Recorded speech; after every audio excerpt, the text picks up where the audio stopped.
Ça a une espèce d'avant-goût de ce qui va être proposé durant ces 10 jours du festival sur Dijon, du 12 novembre au 22 novembre, je le rappelle. Bon, on a compris un peu le propos de ce festival, mais qu'est-ce qui vous a motivé à monter un événement de ce genre ?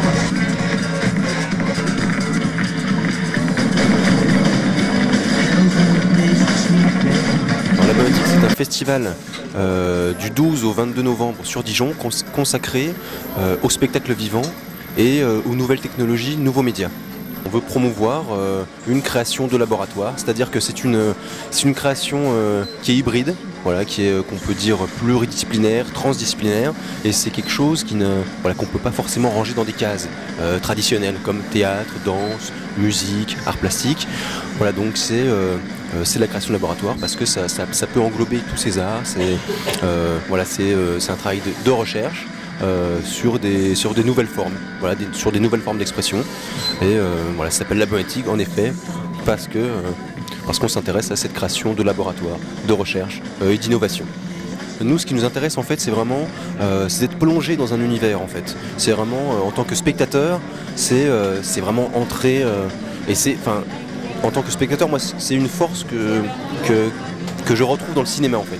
Voilà, la faculté d'être plongé dans une histoire, dans quelque chose, ou dans un roman. Nous, c'est ce qu'on veut promouvoir en fait sur scène, c'est cette faculté de pouvoir plonger dans un univers visuel et sonore assez profus.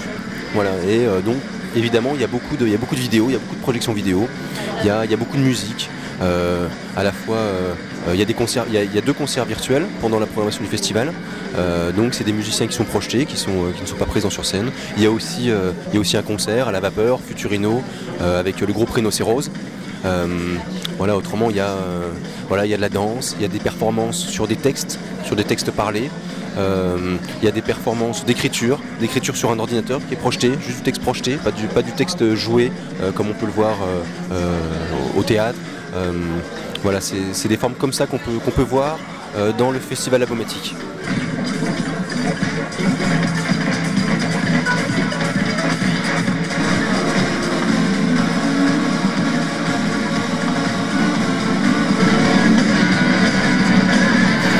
Déjà parce que nous on trouve beaucoup plus intéressant d'associer tous les arts pour faire sur scène un art total.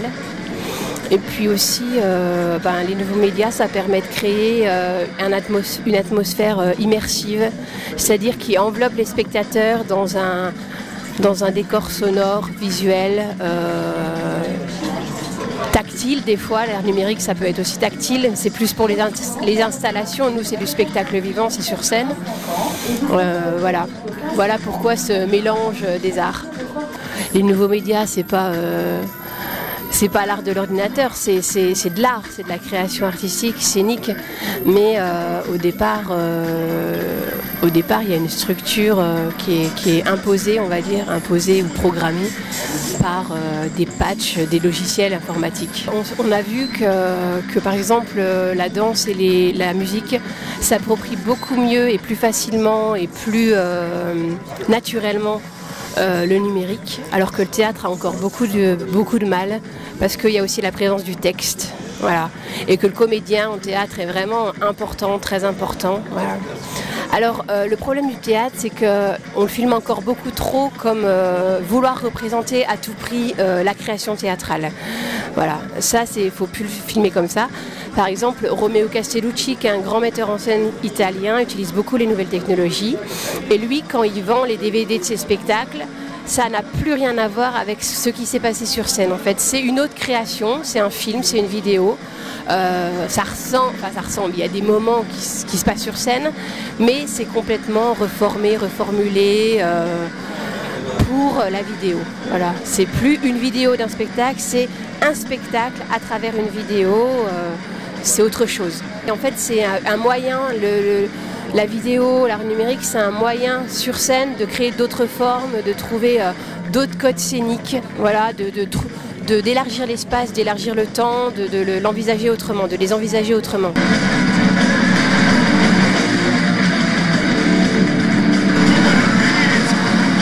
Alors Heidegger a dit « la technologie agit comme une provocation sur l'histoire ». Internet agit absolument, à mon avis, comme une provocation sur l'histoire. Effectivement, nous obligeant à nous positionner, remettant en cause tous les fondements culturels et autres.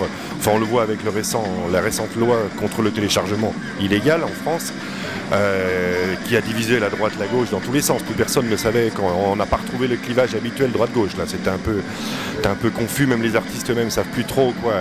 Et je pense que c'est que le début. Je pense qu'on est en train de quitter la civilisation de l'écrit. On rentre dans une civilisation des flux, je dirais, maintenant, bientôt. Les humains vont devenir des connecteurs, des propulseurs. On reçoit des informations et on les transmet. Après, on peut se poser la question de qui va créer les contenus. Et une école d'art comme la nôtre est là pour produire du contenu, pour produire de l'image. On produisait de l'image traditionnellement dans une école d'art. Maintenant, on produit de tout, toutes sortes de contenus. On va déborder de tous les sens. C'est très complexe. Je pense qu'on manque encore beaucoup de recul pour pouvoir... moi, j'ai vu arriver Internet. Mon âge m'a permis de voir ceci arriver. Il faudrait prendre aussi le pouls avec les nouvelles générations, vraiment ceux qui sont nés avec Internet.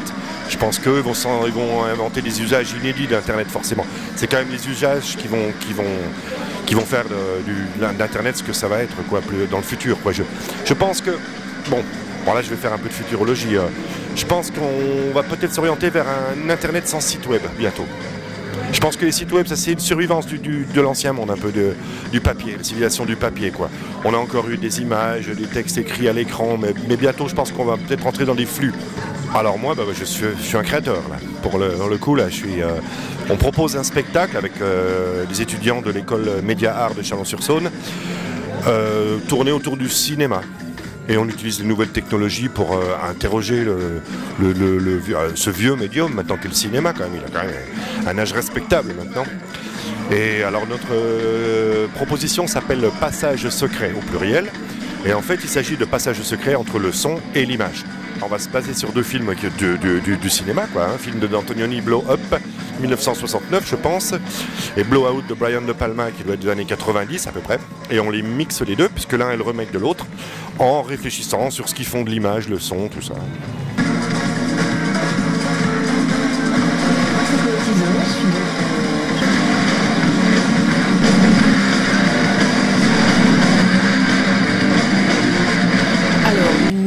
On propose une création qu'on a faite pour le festival, spécialement pour le festival.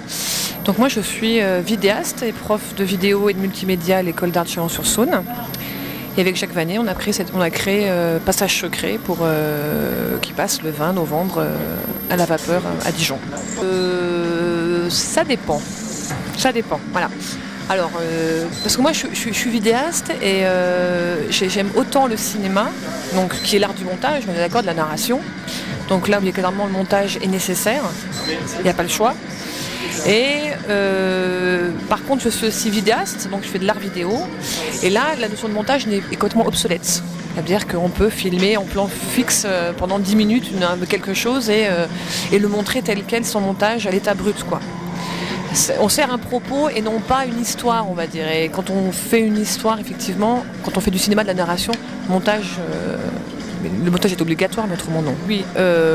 En général, quand on a un projet, on a le projet dans la tête du début à la fin, donc de l'écriture à la réalisation et la post-production montage. Donc moi, quand je filme, par exemple, quand je fais de la fiction, quand je fais des cours, oui, j'ai l'idée du montage dans la tête, parce que j'ai tout un travail en amont qui fait que le montage rentre en compte.